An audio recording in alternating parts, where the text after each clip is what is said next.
What is going on, YouTube? Man, welcome back to the channel. I have a confession to make. About 3 months ago, I sold the Evo 10. 2008 Mitsubishi Evolution 10 has been sold. And as you guys know, I've always kind of hinted on going into another direction when it comes to building another car. To me, I'd rather have a car that I could drive daily and have fun with it, and then go to Cars and Coffee with it, show it off a little bit. So obviously this video from the thumbnail is introducing my new car. So first and foremost, the Evo was really giving me a lot of anxiety when it started to get older, because those are the things, especially when you're reading all those forums talking about turbo seals blowing, transmission, which was taken care of already, because from a previous video you've seen how I needed to get my transmission fixed. The radio started to go bad, so I had to have it replaced. Little things that will nickel and dime you, and it's just more anxiety and distressing to me that all these things, little things were happening. So it was time to go to a new direction. Number one, it can't be forced induction cars anymore. I have to kind of excuse myself from forced induction cars, which is for me to go to a V8. I wanted a V8 car and something that has more displacement, something that can go fast, but I wouldn't have the anxiety of forced induction. Number two, it has to be a sedan, because I have two kids and I want my kids to be able to also enjoy this vehicle, so it had to be 4 doors. Number three, it has to be reliable. I can't not have a car that is not reliable. And finally, I want a car that has the lowest amount of cost of ownership per day, per week, per month, per year. So with those criterion in place, I've tried to find the best car for me. And ladies and gentlemen, without further ado, introducing my 2023 Lexus IS 500 F Sport.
I am so beyond excited about having this car.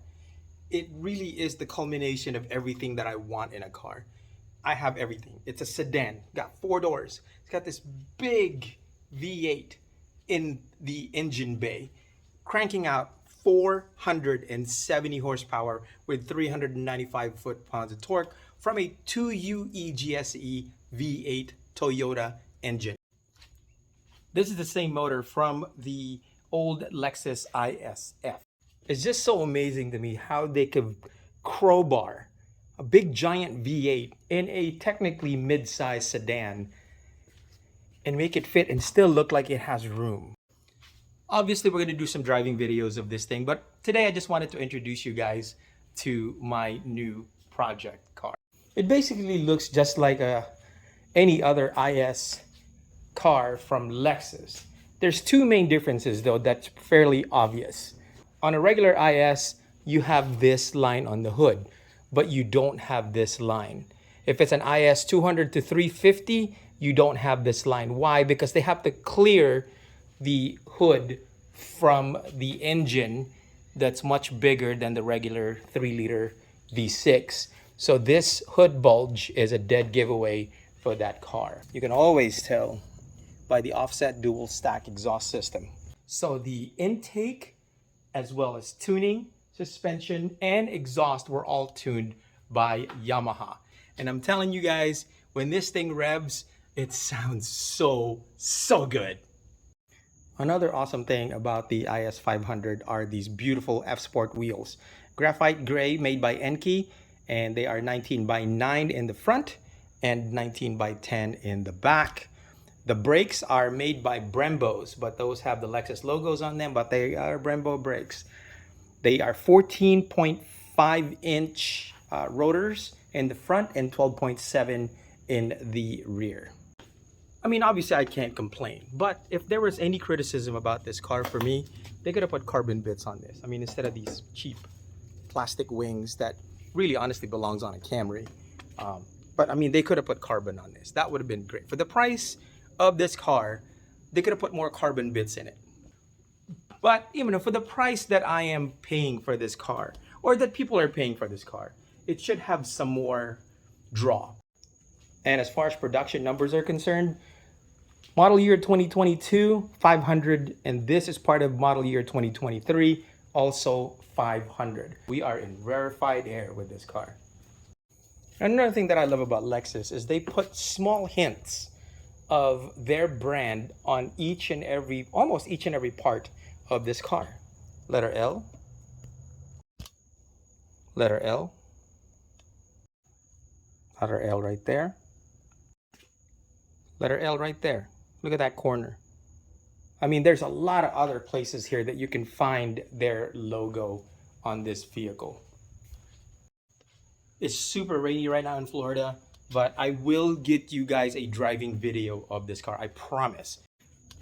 And I don't know if you guys had noticed, but there's something about how Lexus builds their car, or Toyota builds the Lexus.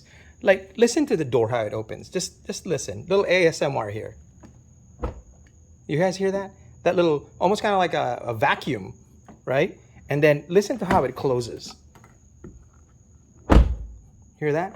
Ooh, I was like, I mean, that sounds so solid. It sounds very, very solid. I think I learned that from my dad, who was a very big car enthusiast. In fact, we had a shop, and he taught me that how a car closes and how it sounds and how it feels when you open and close the door is a telltale sign on how well or how crappy the car is built. All right, let's step inside.